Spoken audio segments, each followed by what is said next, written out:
جی السلام علیکم ورحمۃ اللہ وبرکاتہ. کیسے ہیں بھائی؟ سب ٹھیک ہے. اللہ تعالیٰ سب کو خوش رکھے, آباد رکھے, سب کے لیے آسانی عطا فرمائے. میں حاضر ہوں جی نئے ویڈیو کے ساتھ, ایک بڑی انفارمیٹیو ویڈیو کے ساتھ آپ کی خدمت میں, کہ جو کہ ریلیٹڈ ہے جی یو ایس اے ویزا کے لیے. یو ایس اے ویزا کے لیے آپ کو کیا کیا ڈاکومنٹیشن چاہیے, کیا کیا ریکوائرمنٹس ہیں ان کی, اس کے بارے میں بتاؤں گا آپ کو ڈیٹیل سے, تفصیل سے. اور ویڈیو کو سکپ نہ کیجیے گا, میرے چینل کو سبسکرائب, لائک, شیئر ضرور کیجیے گا, بیل آئیکن کو پریس کیجیے گا. جزاک اللہ خیر. تو آتے ہیں اپنے ٹاپک کی طرف. تو یو ایس اے کا ویزا جب آپ نے اپلائی کرنا ہے تو اس کے لیے آپ کو کوئی کسی قسم کے ڈاکومنٹیشن کی ضرورت نہیں ہے. ہاں, آپ کے پاس اگر ڈاکومنٹ ہیں ہونے چاہیے.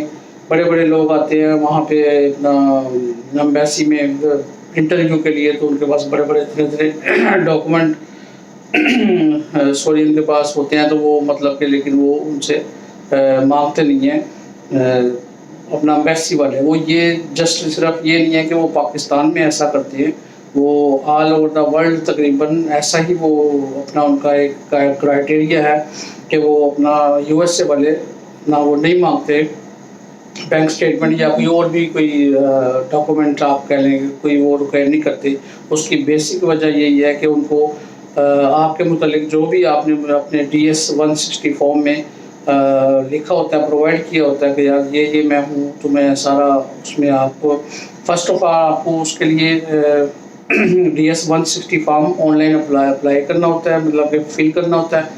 اس میں آپ کی سب سے ساری ڈیٹیل ہوتی ہے آپ کی, کہ آپ کی کوالیفیکیشن کیا ہے, آپ کا بزنس کیا ہے, آپ کی اپنا انکم کیا ہے 1 ایئر کی, تو آپ کا کیا مطلب آپ کے میرڈ ہے, آپ ان میرڈ ہے, آپ کے سبلنگس کتنے ہیں, بچے کتنے ہیں آپ کے, تو آپ کا رہائش کہاں پہ آپ کی, مطلب کہ آپ اس سے پہلے کون سا بزنس کرتے تھے.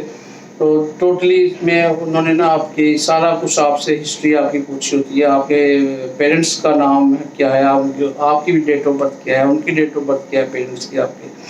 تو انہی چیزوں سے وہ ساری آپ کے جو سا آپ وہاں پہ مینشن کرتے ہیں, تو وہ اسی سے آپ کو وہ اپنا. ہاں, دوسری بات یہ کہ آپ کائنڈلی اس طرح شیور کیجیے گا اس چیز کو کہ آپ نے جو بھی DS 160 فارم میں فل کرنا ہے وہ آپ نے غلط نہیں لکھنا, غلط بیانی نہیں اس میں کرنی, کہ آپ کہیں جی میں جی اگر آپ کہیں گے جی میں میرڈ ہوں, آپ ہیں ان میرڈ, تو وہ آپ کا ویزا ریفیوز ہو جائے گا. یا آپ کہیں جی میں میرڈ نہیں ہوں, مطلب کہ کوئی بھی ایسا کوئی آپ جھوٹ بولیں گے تو ان کے پاس ناظرہ کا جو سارا سسٹم ہے وہ ان کے پاس ہوتا ہے. جب آپ DS 160 فارم فل کر دیتے ہیں, وہ ساری ڈیٹیل ان کے پاس چلی جاتی ہے. آپ کا سوشل میڈیا میں آپ کا اکاؤنٹ کیا ہے, یوٹیوب کا آپ کا اکاؤنٹ کیا ہے, ٹویٹر میں آپ کا اکاؤنٹ وہ لیتے ہیں, اور آپ کے جو فون نمبرز ہیں وہ کون سے چل رہے ہیں, اس سے پہلے آپ نے کتنے نمبر یوز کیے ہیں وہ پوچھتے ہیں. وہ آپ نے ایوری تھنگ اس میں DS 160 میں فل کرنا ہوتا ہے. تو وہ اس DS 160 فارم سے وہ جو ویزا آفیسر ہے وہ آپ کو اسی میں سے کویشچن کرتا ہے, اور اسی میں ہی ان کو یہ اتنا ان کا وہ ظاہر بات ایکسپیرینس ہوتا ہے, نالج ہوتا ہے کہ یار وہ پک کر لیتے ہیں کہ یہ بندہ اس کام کے لیے ایلیجیبل ہے یا نہیں ہے. تو جب آپ انٹرویو کے لیے جاتے ہیں, یہ تو ہو گیا آپ کا تقریباً لوگ 50% کہتے ہیں, میں تو اس کو 70% کہتا ہوں. 70% وہ DS 160 فارم پہ ہی آپ کا رپلائی کرتے ہیں, مطلب کہ وہ سوچ لیتے ہیں کہ یار اس بندے کو ویزا دینا ہے یا ہم نے اسے ریفیوز کرنا ہے.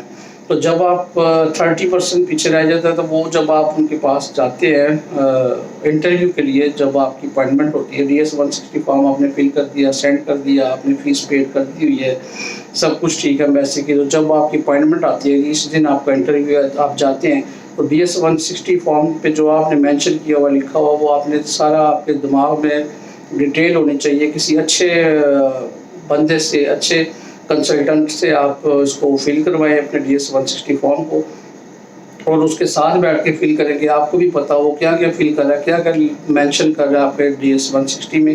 تو آپ کو اس کی اسی دن سے آپ کے مائنڈ میں, آپ کے دماغ میں آ جائے گا یار یہ میں نے اس طرح میں نے سارا مینشن کیا ہوا لکھا ہوا کہ آپ کی کوالیفیکیشن کیا ہے, آپ میرڈ ہیں, ان میرڈ ہیں, آپ کا بزنس کیا ہے, آپ کے بچے کتنے ہیں, مطلب ایوری تھنگ آپ کا اس میں آپ کے مائنڈ میں ہونا چاہیے. پھر وہ 4 سے 5